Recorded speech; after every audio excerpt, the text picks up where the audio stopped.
এক স্বেচ্ছাসেবী সংস্থার উদ্যোগে তালগ্রামের হামিদ স্মৃতি বিদ্যাপীঠে রক্তদান শিবিরের আয়োজন করা হয়। প্রতিদিন তারা কোনো না কোনো মুমূর্ষু রোগীর পাশে দাঁড়াচ্ছে।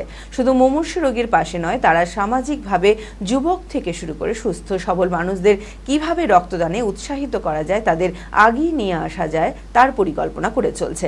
তালগ্রামের মতো প্রত্যন্ত এলাকায় এই ধরনের রক্তদান শিবির এবং রক্তদাতার সংখ্যা সত্যি অকল্পনীয়। মানসিক স্বাস্থ্যের জন্য সবার আগে যে নামটি মনে ভেসে ওঠে, সুস্থ মনের ঠিকানা মনোবীক্ষণ। যোগাযোগ নাম্বার 7477799516।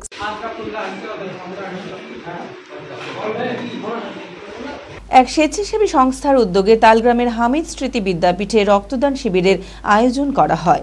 প্রতিদিন তারা কোনো না কোনো মুমূর্ষু রোগীর পাশে দাঁড়াচ্ছে। রক্ত জোগাড় করতে যখন অসহায় পরিবারগুলো নাজেহাল হয়ে উঠছে, তখনই এই স্বেচ্ছাসেবী সংস্থাগুলো হাত বাড়িয়ে দিয়ে আশার আলো দেখাচ্ছে। এখনও মানবতা শেষ হয়ে যায়নি। শুধু মুমূর্ষু রোগীর পাশে নয়, তারা সামাজিকভাবে যুবক থেকে শুরু করে সুস্থ সবল মানুষদের কিভাবে রক্তদানে উৎসাহিত করা যায়, তাদের আগিয়ে নিয়ে আসা যায়, তার পরিকল্পনাও করে চলছে। এই স্বাধীনতা সংগ্রামীদের উৎসর্গ করে ভরতপুর ১ নম্বর ব্লকের তালগ্রামের হামিদ স্মৃতি বিদ্যাপীঠে একটি রক্তদান শিবিরের আয়োজন করে। এদিন যুবক থেকে শুরু সাধারণ মানুষের অংশগ্রহণ ওই রক্তদান শিবিরের সবচেয়ে গুরুত্বপূর্ণ দিক হিসেবে ধরা যেতে পারে। তালগ্রামের মতো প্রত্যন্ত এলাকায় এ ধরনের রক্তদান শিবির এবং রক্তদাতার সংখ্যা সত্যিই অকল্পনীয়। আমাদের প্রতিনিধির মুখোমুখি হয়ে আয়োজক কি জানাচ্ছেন, দেখুন সেই প্রতিবেদন। টিম ব্লাড ফোর্সের পরিচালনায় আমরা নতুন একটা উদ্যোগ নিয়েছি। এটা হচ্ছে যে বীর স্বাধীনতা সংগ্রামীদের উৎসর্গ করে পশ্চিমবাংলায় এই প্রথম আগস্ট মাসে সারা মাসব্যাপী রক্তদান শিবির। আমরা শুধু 15ই আগস্ট রক্তদান শিবির করে থাকি। আমরা মনে করি আগস্ট মাসের 15 তারিখটা হচ্ছে বিশেষ একটা দিন, কিন্তু বীর স্বাধীনতা সংগ্রামী যারা, তাদেরকে আমরা চোখে দেখিনি, কিন্তু তাদের এই স্বাধীনতা পাওয়ার জন্য রক্তগঙ্গা বইয়ে গেছে। তারপরে আমরা এই স্বাধীনতা অর্জন করতে পেরেছি। আমরা এই প্রথমেই আমরা বলতে পারি মুর্শিদাবাদে যে বীর স্বাধীনতা সংগ্রামীদেরকে উৎসর্গ করে সারা মাসব্যাপী রক্তদান শিবির করছি। এটা হচ্ছে আমাদের শুধু জেলায় নয়, আমরা ভিন রাজ্যেও করছি।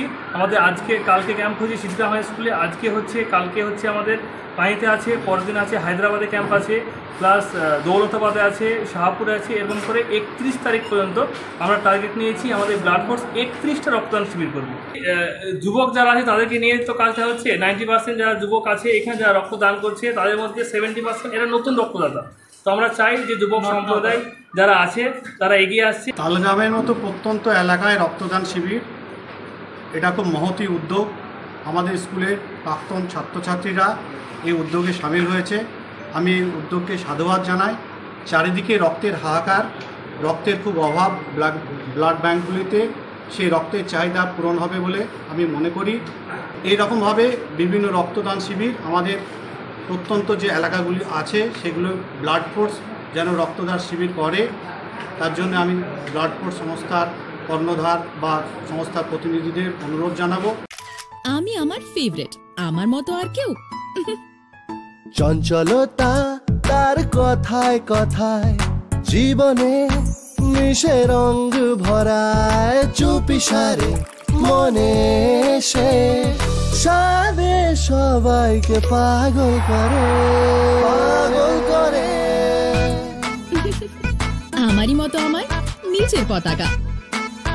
পতাকা চা গজব কা স্বাদ।